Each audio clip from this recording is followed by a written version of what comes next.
Our News is brought to you by Alive. Good evening, Bahamas. Coming up tonight, a hearing on the oil drilling court matter scheduled for tomorrow morning. Amendments to the emergency orders that speak to dining at hotels reversed. You got the story. Plus, Our News Year in Review 2020 airs tonight.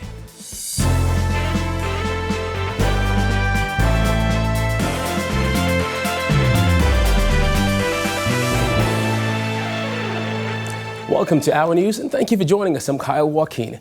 Supreme Court Justice Petra Hanna-Adderley is set to hear both sides of the matter involving whether Bahamas Petroleum Company should be allowed to proceed with its exploratory oil drilling 90 miles west of Andros. The hearing comes after Justice Hanna-Adderley over the weekend determined that a hearing must in fact take place before she makes a determination on the 5 applications brought by attorneys representing environmental groups Waterkeeper Bahamas Limited and Coalition to Protect Clifton Bay. Our News is following this case and will update you as it progresses. Well, one economist says if oil is found, there can be some economic benefits for the Bahamas. Bertha McDermott reports.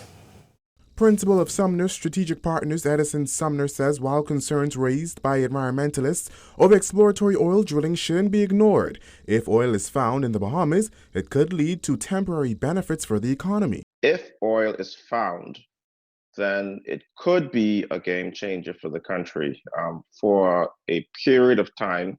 And I say a period of time because the world is now shifting from more use of oil, crude oils, etc., and going more towards clean energy, LNG, natural gas, etc. So the lifespan of this, I do not know, but certainly I think that in years to come, we're going to be shifting away from the use of fossil fuels and crude oils and going more towards clean energy usage.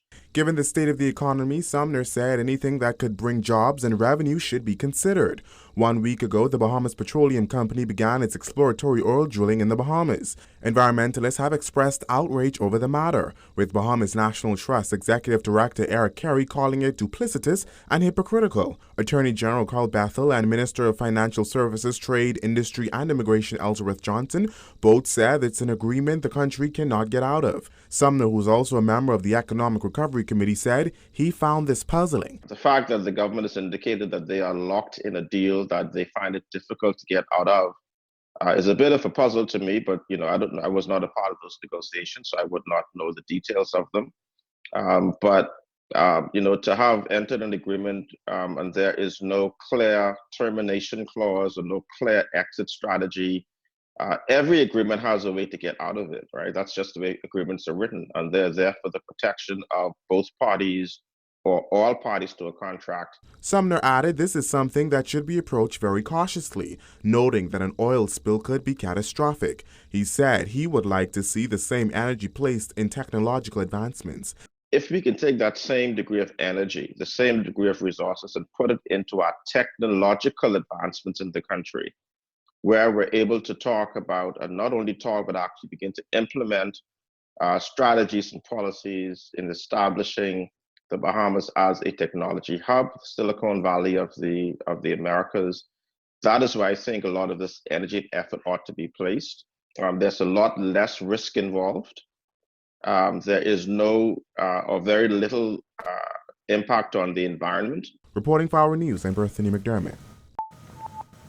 Amid public backlash over an amendment to emergency powers regulations which required patrons of hotel restaurants to present a negative COVID-19 RT-PCR test, Prime Minister Dr. Hubert Minnis signed a new amendment today. It says a person who is not a current guest at a hotel or other commercial accommodation shall be required to submit a negative COVID-19 RT-PCR molecular diagnostic test result or a negative COVID-19 rapid antigen test result in order to check in as a guest or utilize any indoor facility on the hotel premises, including restaurants and casinos. Additionally, a person who is not a hotel guest shall not be required to submit a negative test in order to utilize any outdoor facility on the hotel premises, including restaurants and casinos, provided that person does not enter the hotel in order to access the outdoor facility. While opposition leader Philip Davis called the initial amendment signed by Minnis on Christmas Day heartless, redundant, and mean-spirited. He added that patrons wanting to enjoy a $5.95 breakfast would have to pay $150 for the dining experience. Davis said it was ironic that the amendment to the order was signed on Christmas Day and that the Prime Minister delivered a gift of bad news. In news from the crime beat, 2 men are in police custody tonight after a shooting incident on Spencer Corner and Key West Street. According to police, a group of people were gathered outside a yard when a dark-colored vehicle pulled up and the occupants opened fire. 2 men were injured and taken to hospital in a private vehicle. Moments later, the vehicle was spotted in the Lincoln Boulevard area where the suspects took police on a chase before coming to a stop and fleeing on foot. Police say one of the men threw an object at the officers. Eventually, both suspects were caught and a 9mm pistol retrieved. An investigation into this matter is ongoing. Consultant Physician Staff Association President Dr. Sabrika Pinda-Butler says the association is hoping government lives up to its promise to provide healthcare workers with an honorarium payment as promised after having stepped up during the initial phases of the pandemic. We expect that the Ministry of Health will do what was promised, certainly for all persons involved, because we know that all arms in the country would have been involved in this particular fight against COVID. And we also appreciate that there are economic challenges as well. So we expect that in time, as the minister said, that would happen soon and that there would be no need for any persons to not be able to perform their duties as well as they should. On Tuesday, Health Minister Ramdod Wald said government will live up to its commitment to pay those healthcare professionals the honorarium of up to $5,000.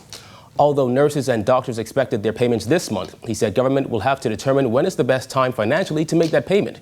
The CPSA president said fortunately, the association has not lost any members to COVID-19. However, she also lamented that healthcare workers are not having enough dialogue with the Minister of Health. And unfortunately, we're still not having that level of dialogue and communication with the Ministry of Health or the Minister of Health for that matter. And certainly that has been a grave disappointment, all things considered, because we have been dealing with a pandemic. And I think that when we have these lapses of times when there's no communication, continued strengthening of our healthcare system doesn't happen the way that it can.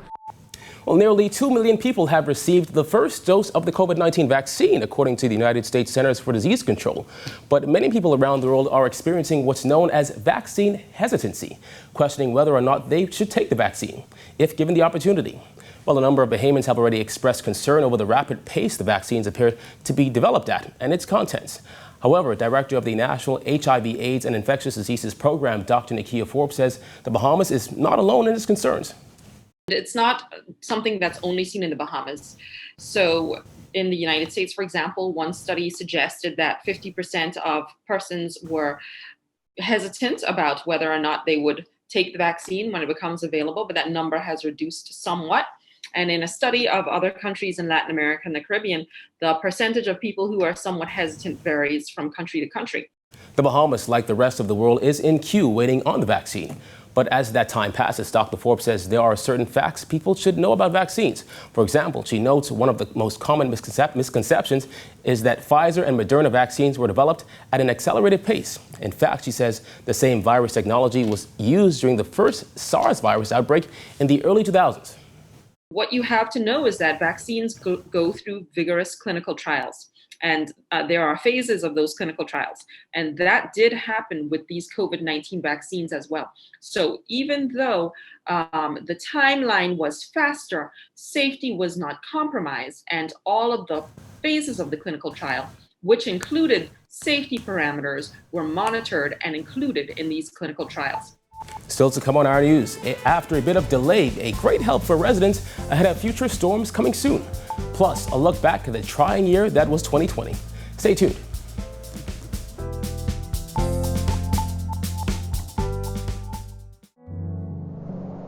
This year has been hard on all of us. Many have lost friends and loved ones to COVID-19, which has changed the world and the way we live. From the start of the first case to the second wave, Our News has been there with you, and we will continue to stand with you this holiday season. Sharing in your stories of tragedy and triumph. Christmas may look and feel very different this year, but its meaning of love and hope remains the same. From our family to yours, Merry Christmas and a safe and prosperous New Year.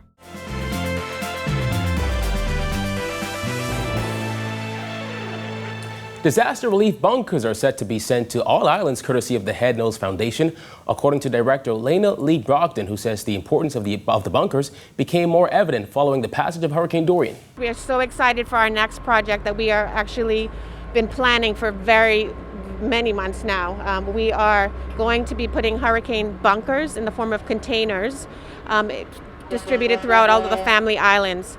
And these bunkers will have enough food and dry goods and hygienic supplies for the next disaster.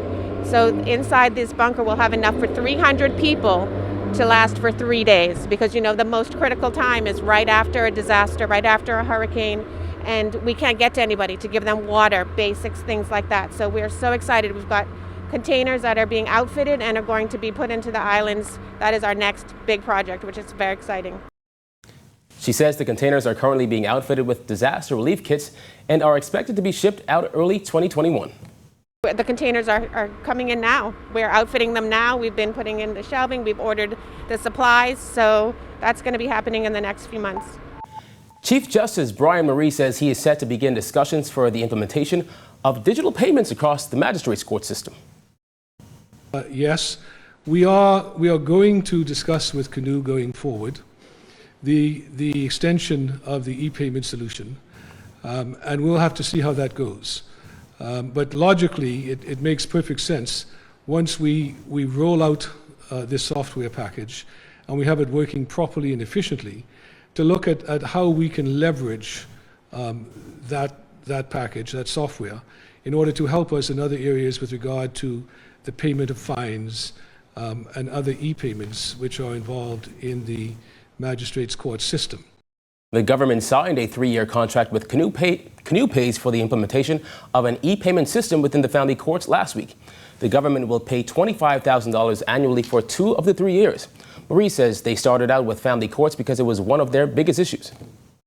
That was really one of our largest problems. As you have heard from the permanent secretary,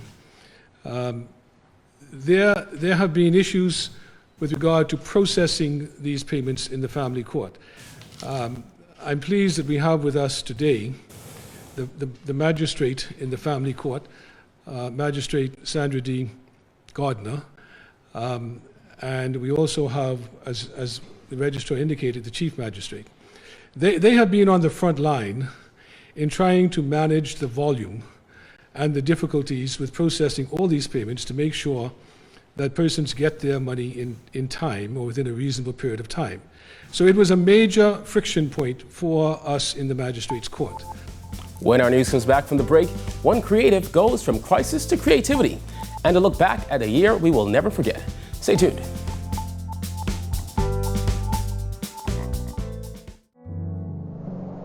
This year has been hard on all of us. Many have lost friends and loved ones to COVID-19, which has changed the world and the way we live. From the start of the first case to the second wave, Our News has been there with you, and we will continue to stand with you this holiday season. Sharing in your stories of tragedy and triumph. Christmas may look and feel very different this year, but its meaning of love and hope remains the same. From our family to yours, Merry Christmas and a safe and prosperous New Year.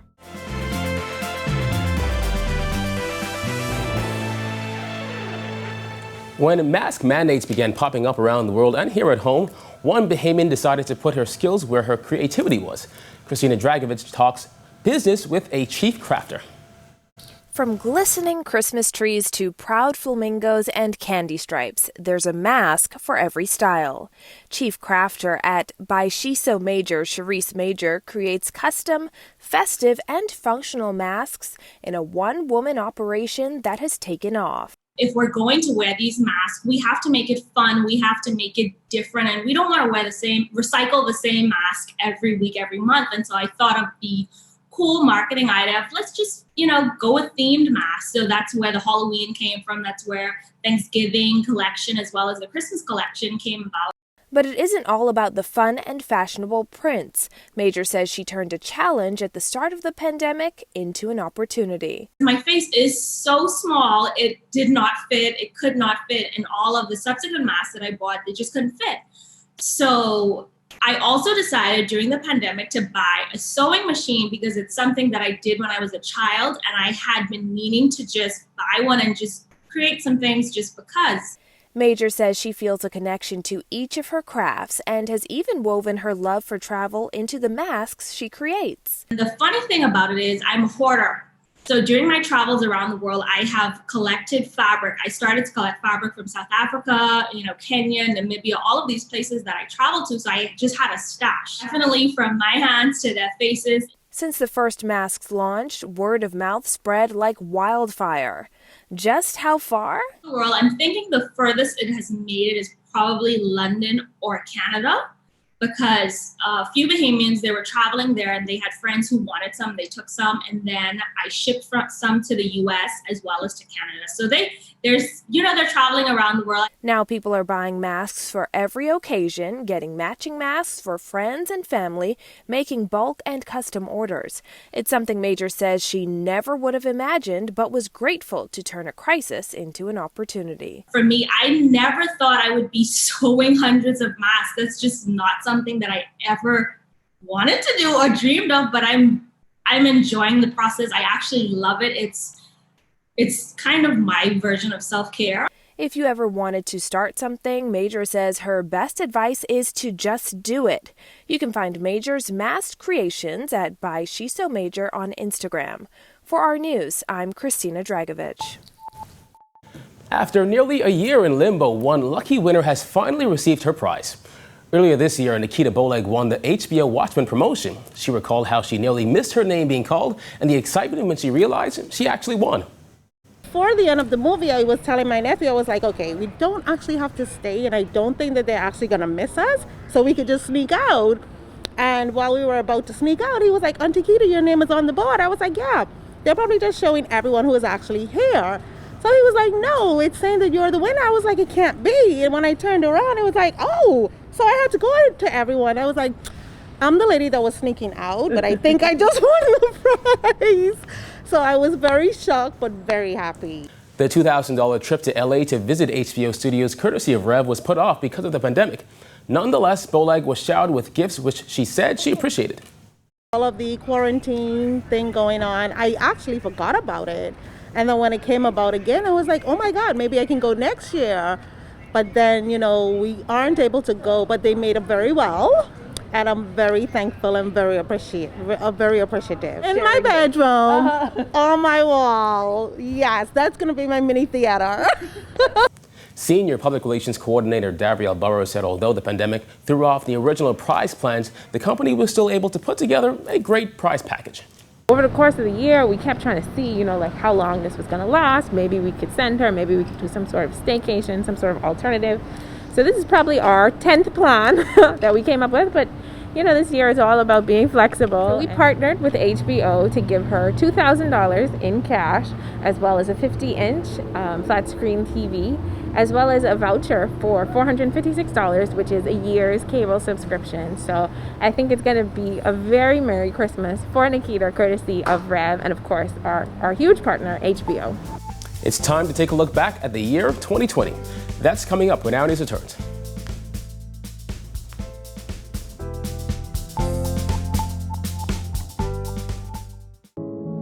This year has been hard on all of us. Many have lost friends and loved ones to COVID-19, which has changed the world and the way we live. From the first case to the second wave, Our News has been there with you, and we will continue to stand with you this holiday season, sharing in your stories of tragedy and triumph. Christmas may look and feel very different this year, but its meaning of love and hope remains the same. From our family to yours, Merry Christmas and a safe and prosperous New Year.